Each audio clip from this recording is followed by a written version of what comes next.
তারেক রহমান সাহেবকে দেশের প্রধানমন্ত্রী দেখতে চাই। আজকে সেই 17 বছরের অপেক্ষার প্রতিফলন ঘটেছে। আল্লাহ পাক রব্বুল আলামিন তারেক রহমান সাহেবকে সফল রাষ্ট্রনায়ক হিসেবে কবুল করুন। ধন্যবাদ। হাদি কিভাবে জিয়াউর রহমানকে তুলে ধরেছেন আপনি দেখেছেন, দেশনেত্রী বেগম খালেদা জিয়াকে শহীদ ওসমান হাদি কিভাবে তুলে ধরেছেন। এবং সর্বশেষ একটা কথা উনি বারবার বলেছেন যে শেখ হাসিনা বলেছিল যে তারেক রহমান কোনোদিন দেশে ফিরতে পারবে না, সেই তারেক রহমানই দেশে ফিরবে সম্মানের সহিত।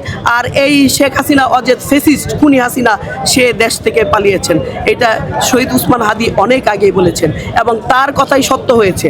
এবং শহীদ ওসমান হাদি পুরোপুরি আমাদের আগামী যে রাষ্ট্রনায়ক তারেক রহমান এই শহীদ ওসমান হাদির বিচারটা সম্পন্ন করবেন, এটা আমাদের দৃঢ় বিশ্বাস। এবং এটাই হবে বাংলাদেশে শহীদ ওসমান হাদির বিচার অবশ্যই হবে। এটা শুধু আপামর জনতার না, জাতীয়তাবাদীর বিশ্বাস এবং জাতীয়তাবাদীর শক্তি হবে এই শহীদ ওসমান হাদির বিচারের মাধ্যমে। ছিলাম আমাদের বিএনপি যারা আছেন তারা অনেক কষ্ট শিকার হয়েছে, জেল জুলুম অন্যায় অবিচার আমাদের অনেক কিছু সহ্য করতে হয়েছে। এখন আমরা মনে করেন আমরা এমন একটা স্বাধীনতা লাগতেছে মনে হচ্ছে সবকিছু আমাদের। এখন বের হলে কোনো ভয় নাই, যেখানে যাই আমাদের সবকিছু আমাদের হাতে। এখন বাংলাদেশ আমরা চাই, এই বাংলাদেশ আমরা সবাই মিলে যেইভাবে উন্নত করতে পারি, উন্নয়ন দেশ করতে পারি। আমাদের বাড়ি কিন্তু আমাদের এমপি আব্দুল আওয়াল মিন্টু, তাকে তো সারা বাংলাদেশের সবাই ছিলেন। ভাই এই বিষয়ে আমি বলতে চাই যে ফেরেশতা যদি থাকে সেটা হলো আমাদের মির্জা আব্বাস ভাই। উনি একদম মানুষরূপী একজন ফেরেশতা ছিলেন।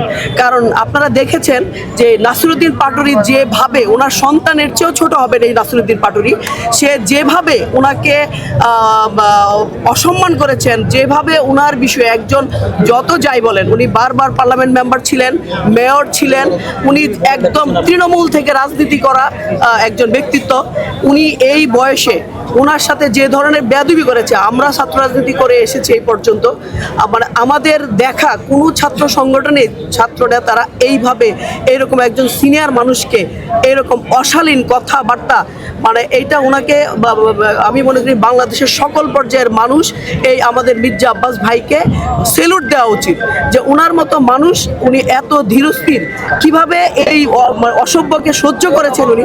এই জন্য ওনাকে আমাদের সকলের পক্ষ থেকে সেলুট দেওয়া উচিত। কারণ নাসিরউদ্দিন পাটোয়ারি যে কি, এটা আপনারা যারা মিডিয়ার লোক আছেন তারাও হয়তো আমার মনে হয় কি যে হাস্য রসের জন্য ওনার বিনোদনের জন্যই ওনার কাছে আপনারা যাতেন।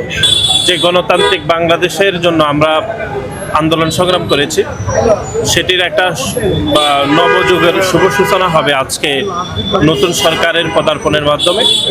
এবং আমি মনে করি যে মহান মুক্তিযুদ্ধ, ভাষা আন্দোলন, 90-এর গণ অভ্যুত্থান এবং 24-এর গণ অভ্যুত্থানের স্পিরিটকে ধারণ করে নতুন সরকার পরিচালিত হবে, এটি আমরা মনে করি।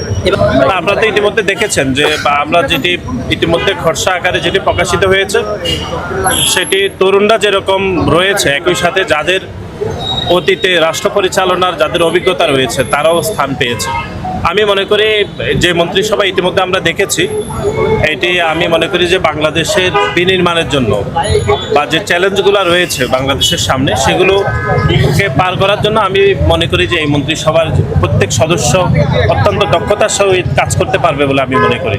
এই নির্বাচনের মধ্যে দিয়ে এটা যেন ধারাবাহিকভাবে যে গণতন্ত্রের যে রক্ষা, সেটা যে তারেক রহমানের হাতে, যে এই দেশের যে গণতন্ত্র রক্ষা করা এবং গণতন্ত্র যে নিরাপদ, এটা একমাত্র তারেক রহমানের হাতেই নিরাপদ আমরা বিশ্বাস করি। তো উনি যে ম্যানেজটা বলছে সে ম্যানেজটা অবশ্যই ম্যানেজ হয়েছে। আমরা মানুষকে ম্যানেজ করেছি, মানুষকে কনভিন্স করেছি, যেটা আমাদের দেশনায়ক তারেক রহমান মানুষকে দেখাই দিয়েছেন, এই জাতিকে দেখাই দিয়েছেন মানুষকে কিভাবে কনভিন্স করতে হয়, মানুষকে কিভাবে এই দেশে শান্তি ফিরিয়ে আনতে হয়, এটা একমাত্র তারেক রহমান এই ভোটের মাধ্যমে প্রমাণ করেছেন। আপনারা জানেন আমাদের যদি বিদ্রোহী প্রার্থী না থাকতো তারা যে কয়টি আসন পেয়েছে, আর শেখ হাসিনাকে বাংলাদেশে আনার জন্য চেষ্টা করতাম, এটা কিন্তু ওনার আগে করা উচিত ছিল। উনি করে না, ওইভাবে উল্লেখযোগ্য কোনো কাজই উনি করে না। তো আমাদের যে তারেক ভাই যে প্রধানমন্ত্রী হয়েছে, আমি আশা করি তারেক ভাই তো ওই দেশে 17 বছর ছিল। আপনারা দেখতে পাচ্ছেন তারেক ভাই যেখানেই একটা প্রোগ্রাম করে সেখানেই কি বলে তারেক শো হচ্ছে, কনসার্টের মতো। এর থেকে বেশি মানুষ, এত রাত পর্যন্ত মানুষ কেন বসে থাকে? কোনো খিচুড়ি দেয় না, বিরিয়ানি দেয় না, টাকা দেয় না, টাকা দিয়ে নেয় না, তারপরে মানুষ কেন সারা রাত বসে থাকে তারেক ভাইকে এক নজর দেখার জন্য, রাস্তার দুপাশে মানুষ থাকে। কি কেন আপনারা বলেন? তারেক ভাইয়ের উপর খুশি হয়ে, তারেক ভাইয়ের উপরে অনেক বেশি আশা করেই মানুষ কিন্তু এইভাবে বসে আছে। ছায়ামন্ত্রী পরিষদ গঠন হবে, তো এই হিসাবে আপনার কোনো মতামত আছে? এইখানে আমি জামাত কিন্তু একটা গুপ্ত রাজনীতি, মানে তাদের রাজনীতিটাই গুপ্ত চর হিসেবে আপনারা দেখেছেন। ঢাকা বিশ্ববিদ্যালয়ে যারা নির্বাচিত হয়েছেন তারা আওয়ামী লীগের সাথে গুপ্তচর হিসেবে ছিল। তাদের ছায়া মন্ত্রিপরিষদ হতে পারে, এখানে আমি মনে করি যে এটা অস্বাভাবিক কিছু না, তারা এই ধরনের কাজই করে থাকেন। আমরা কি কি কাজ হাতে নিছি আপনারা কিন্তু জানেন। আমরা কৃষক কার্ড, তারপরে নারীদের জন্য, ঘরে গৃহিণীদের জন্য, পরিবারে যারা অসচ্ছল তাদের জন্য একটা কার্ড, ফ্যামিলি কার্ড। তো এরকম আমাদের আরো নারীদেরকে নিয়ে অনেক কাজেই হবে। আপনারা ইতিমধ্যে হয়তোবা দেখতে পাচ্ছেন জুবাইদা ভাবি, জাইমা রহমান মহিলাদেরকে নিয়ে অনেক কাজ করতেছে, আমরাও কাজ করতেছি। আমি বলবো যে যারা তেগি তাদেরকে নিয়ে যদি কাজ করে তাহলে দেশ এগিয়ে যাবে অনেক দ্রুত। আর যদি এই যে হাইব্রিড, যাদেরকে বলো হাইব্রিড, এদেরকে নিয়ে যদি কাজ করে তাহলে আমি বলবো যে একদম পিছিয়েই থাকবে। যে আজকে আমাকে নির্বাচিত করে তারা পাঠিয়েছে এখানে আমাকে, নারায়ণগঞ্জবাসীও আমার জন্য অনেক দোয়া করেছে। যে গাজী গোলাম দস্তগীর বাহিনীর কাছে বহু মানুষ আসলে তাদের জমি হারিয়েছে, এমন অনেক ভুক্তভোগী রয়েছে। আসলে আপনি আসলে কোনো ব্যবস্থা বা কোনো উদ্যোগ নেবেন? আসলে এই গল্প বললে আপনি সারাদিন বললেও শেষ হবে না, কারণ উনি মানুষের জমি দখল করাটা তার একটা নেশা ছিল, শুধু পেশা না, তার একটা নেশা ছিল। ওর ওয়ারিশ কিনে অথবা একটা সাইনবোর্ড লাগিয়ে দখল করেছে। আমরা চেষ্টা করছি ওইসব জমিগুলি যাদের ন্যায্য যে জমিগুলি আছে তাদেরকে ফেরত দেওয়ার জন্য। যে কমিটমেন্ট করছে সেই কমিটমেন্টকে আমরা আসলে সমর্থন দিব এবং সহযোগিতা করব, যাতে করে এই সরকার জনগণের জন্য হয়। এবং আসলে আন্দোলন করলে তার হবে না, দেশে যদি শুধু আন্দোলন আর সংগ্রাম হয় তাহলে তার হবে না। দেশে তো উন্নত করতে হবে, তাই সরকারকে সুযোগ দিতে হবে, সরকারকে সহযোগিতা করতে হবে, তা না হলে কিন্তু কোনো কিছু সম্ভব না। কষ্ট না পায় এরকম আচার আচরণ দেন, প্রশাসন থেকে না করা হয়, দলের থেকে যাতে না করা হয়।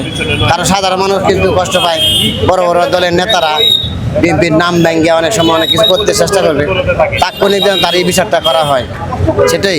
সেই বিচারটা যদি না করা হয় আবার ওটা দেখবে।